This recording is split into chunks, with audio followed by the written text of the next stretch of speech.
Nous avons étudié jusqu'à présent les modèles classiques et néoclassiques du commerce international. Ces modèles sont utiles pour comprendre comment la mondialisation peut être un facteur de croissance, c'est le modèle de Smith ou de Ricardo, et aussi pour expliquer la croissance des inégalités au sein des pays développés et en développement. Mais ces modèles ne décrivent qu'une partie de la mondialisation dans laquelle nous évoluons. En effet, ce sont des modèles interbranches, c'est-à-dire qui vont expliquer les échanges entre biens de matières premières et biens industriels, par exemple, entre pays qui sont différents, qui ont des dotations factorielles différentes. Mais ils ne vont pas pouvoir expliquer le commerce intra-branche, qui est un commerce important dans nos économies, puisque entre 30 et 40% de nos échanges se font à l'intérieur d'un même secteur. Ils ne vont pas non plus pouvoir expliquer les firmes qui sont des firmes qui recherchent des économies d'échelle, qui différencient leurs produits. Il ne va pas pouvoir expliquer non plus les échanges de composés, de biens intermédiaires, qui représentent une part très importante du commerce international aujourd'hui. Aussi, à partir des années 80, de nouveaux modèles ont été proposés qui dépassent ces hypothèses et que nous allons présenter dans ce chapitre. Alors, je ne vais pas présenter en détail l'ensemble de ces modèles. Je vais cependant vous présenter quelques hypothèses et puis les résultats les plus importants. Alors, l'ensemble de ces travaux sont issus des travaux de Paul Krugman dans divers articles qu'il a écrits entre 1980 et 1991. Alors, dans tous ces modèles, il y a une fonction de type Cobb-Douglas dans laquelle est encastrée une fonction CES. Donc, vous avez ici eh bien, M qui est la consommation du bien industriel, qui peut être aussi un composé de services, et A qui est les biens alimentaires qui sont consommés par les individus. Mu ici représente eh bien, la part du budget qui est alloué aux biens industriels et aux services, et 1 moins mu, la part qui est allouée au secteur agricole. Le bien industriel ou de service, eh bien, c'est un agrégat, un panier en fait d'un ensemble de composés industriels qui sont consommés par le consommateur. Ce sont les petits c ici que vous voyez. C'est I pour chaque variété I qui est fabriquée et consommée par le consommateur. Sigma, c'est l'élasticité de substitution entre ces différentes variétés. L'hypothèse ici est faite de préférence CES pour Constant Elasticity of Substitutions, donc en français pour une élasticité de substitution constante entre ces différentes variétés. Bon, il existe évidemment des modèles plus compliqués où nous allons avoir des élasticités qui sont variables, mais nous allons nous contenter de cette élasticité CES qui a l'avantage de la simplicité. C'est une hypothèse qui est cependant assez forte, hein. Ça signifie que on aura exactement la même élasticité de substitution entre toutes les variétés. Or, il y a peu de chances, par exemple, que vous ayez exactement la même élasticité de substitution entre un pull orange, un pull noir et un pull gris. La deuxième chose qui est sans doute un peu critiquable dans cette fonction d'utilité, c'est que le consommateur consomme l'ensemble des variétés qui sont à disposition. Donc là, c'est pareil, rares sont ceux qui ont dans leurs armoires l'ensemble des pulls des différentes couleurs qui sont vendus en magasin. Parce qu'en dépit de ces hypothèses un peu fortes, cette fonction CES a pas mal d'avantages. Tout d'abord, elle permet de prendre en compte le fait que la consommation d'un bien dépend des prix des autres variétés, ce qui n'est par exemple pas le cas avec une fonction Cobb-Douglas classique. De plus, avec une telle fonction, les consommateurs ont une préférence pour la diversité, c'est-à-dire que leur satisfaction augmente lorsque le nombre de variétés augmente.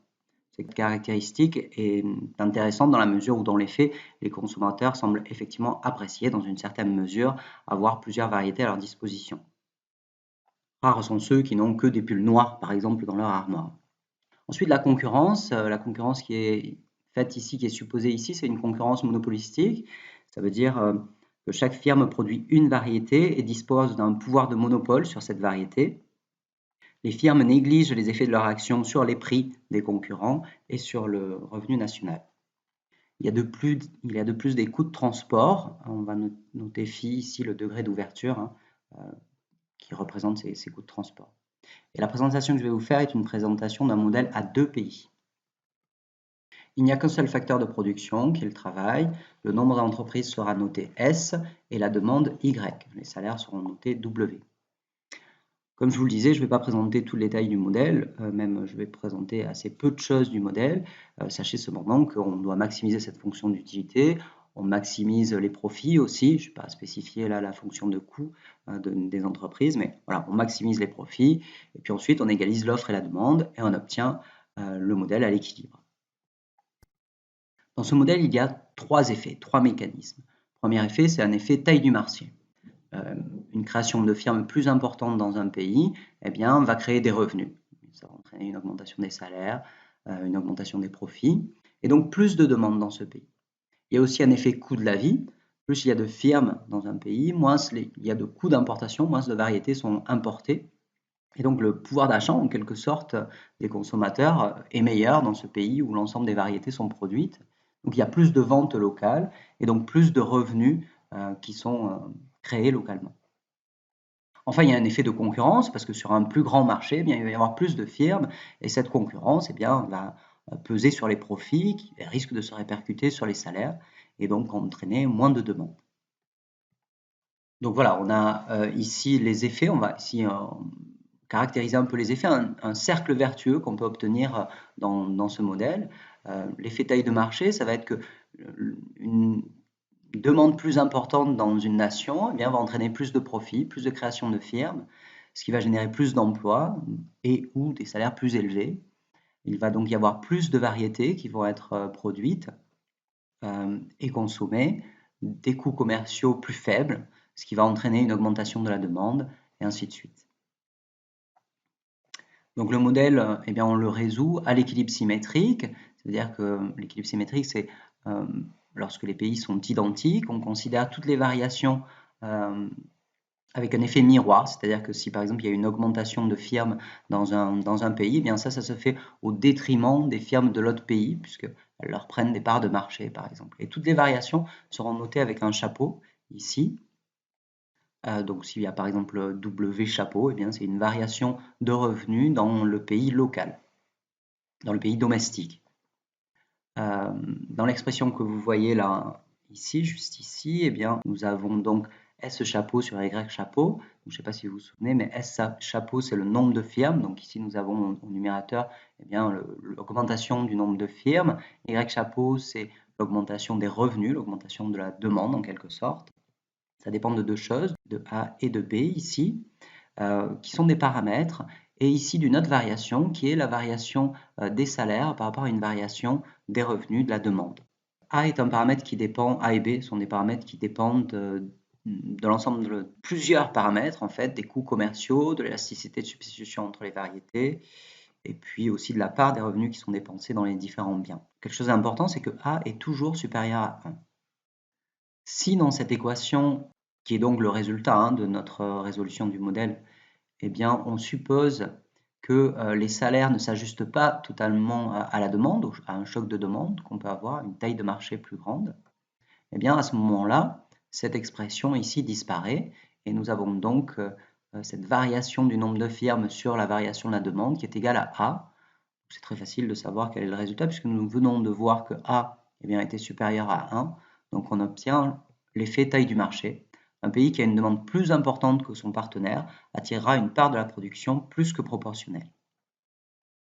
C'est un résultat qui est assez intuitif en raison des coûts de transport. Il est plus profitable de produire des variétés différenciées avec des rendements croissants sur le marché le plus grand et de profiter de cet accès au marché qu'on a, de ces coûts de transport assez faibles, et bien pour exporter vers les autres marchés qui sont plus petits. Donc je vais illustrer un peu, vous présenter quelques simulations de cette expression ici que nous avons là. Donc la première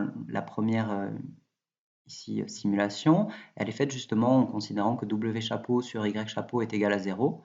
Donc on a l'effet taille du marché initial dans le modèle de Krugman par exemple, où on est légèrement supérieur à 1.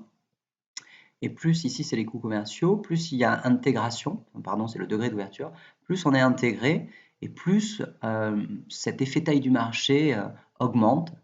Le fait que cet effet soit magnifié avec l'intégration commerciale signifie que plus le processus de mondialisation est avancé, plus une nation va avoir la possibilité, l'opportunité de concentrer sur son territoire une partie plus importante des activités. Alors ces modèles expliquent ainsi relativement bien la concentration des activités issues de l'intégration européenne dans le centre de l'Europe. Les journalistes parlent souvent de la banane bleue pour qualifier cette zone. Ce qualificatif renvoie aux photos satellites prises de nuit qui dévoilent une agglomération des lumières ayant la forme, grosso modo la forme, d'une banane sur un fond bleu. Ce modèle est aussi particulièrement utile pour comprendre les flux de commerce et la géographie économique de pays émergents ou de pays à forte croissance, tels que la Chine, où on observe par exemple une forte agglomération des activités. La Chine a réussi à attirer de nombreuses firmes industrielles, multinationales, sur son territoire et notamment sur la partie côtière de la Chine. Voilà, et enfin, ce modèle est aussi utilisé en économie régionale, puisqu'il explique au moment de l'intégration des territoires, eh bien, la forte agglomération des activités dans certains lieux, par exemple dans la région parisienne, où on a eu une très forte agglomération des personnes et puis des activités à la fin du 19e, au début du 20e, du fait de la mise en place du réseau de chemin de fer. On parlait pendant très longtemps de Paris et du désert français. Alors cet effet taille du marché, il était observé lorsque les salaires ne réagissaient pas au choc de demande, ou du moins à la taille du marché. Si maintenant les salaires s'ajustent à cette taille du marché plus importante, eh bien nous voyons que cet effet taille du marché a tendance à décroître avec l'intégration commerciale, et plus l'ajustement est fort, hein, plus W chapeau sur Y chapeau augmente, eh bien moins nous observons cet effet taille du marché, puisqu'on passe en dessous de 1 ici, et que c'est même décroissant. Donc voilà, cet effet taille du marché a tendance à disparaître lorsque les salaires s'ajustent. Donc ces simulations ici sont tirées d'un article que j'avais publié dans Economic Survey il y a quelques années. Ceux qui sont intéressés par ces travaux pourront consulter avec intérêt les travaux de Mathieu Crozet, l'ouvrage de Combe, Tisse et Mayer d'économie géographique, qui détaille beaucoup plus que ce que j'ai fait ici, cet effet taille de marché. Et puis, si vous voulez aussi aller un peu au-delà, c'est un peu plus compliqué, ça c'est plutôt d'un niveau master, mais le modèle de Behrens et de ses co-auteurs, et il montre notamment que cet effet taille de marché eh bien, va être affecté à la fois par les avantages comparatifs, mais aussi par les effets réseau entre les nations, lorsqu'il y a plusieurs nations qui échangent. Voilà. Alors, en conclusion, la concurrence monopolistique que nous avons étudiée ici, eh bien, correspond mieux au monde actuel. Tout d'abord en termes d'hypothèses, puisque nous avons des produits qui sont différenciés, nous avons des firmes qui évoluent avec des rendements croissants, qui réalisent des économies d'échelle. Il y a aussi des coûts de transport, un degré d'intégration. Cela peut paraître bête et tout simple, mais par exemple dans HR Holding Samuelson, on comparait toujours une situation d'autarcie à une situation de libre-échange. Il n'y avait pas voilà, cette vaste palette qu'il y a entre ces deux opposés. Mais les résultats sont aussi intéressants. On arrive à expliquer le commerce intra-branche. On parle d'un commerce entre pays similaires. Avant, hein, dans les modèles Holding Samuelson, si les pays sont identiques, eh bien, ils ne commercent pas. Ici, au contraire, même des pays identiques vont commercer et de façon un peu endogène, ces pays vont devenir de moins en moins identiques en fait. Il risque d'y avoir des écarts importants qui vont s'opérer entre eh bien, un pays qui réussit progressivement à attirer, à créer de plus en plus d'activités et puis un autre qui a tendance à se désindustrialiser. Voilà, l'intégration a tendance à déboucher sur une structure centre-périphérie, notamment pour toutes les activités qui sont à rendement croissant. Ouais, il y a de plus des extensions, plusieurs extensions qui sont intéressantes, et notamment l'introduction de deux secteurs dans ce modèle, un secteur de bien final et un secteur de bien intermédiaire. Je ne sais pas si vous vous souvenez, mais quand nous avions parlé des faits stylisés du commerce international, nous avions dit que près de 40% du commerce international était un commerce de biens intermédiaires. Or, jusqu'à présent, nous n'en avons jamais parlé. Et en fait, le modèle que je vous ai présenté ici, eh bien, a un peu les mêmes résultats en termes de biens intermédiaires et aussi un peu les mêmes effets, hein. Je vais vous en parler assez rapidement en guise de conclusion de ce chapitre.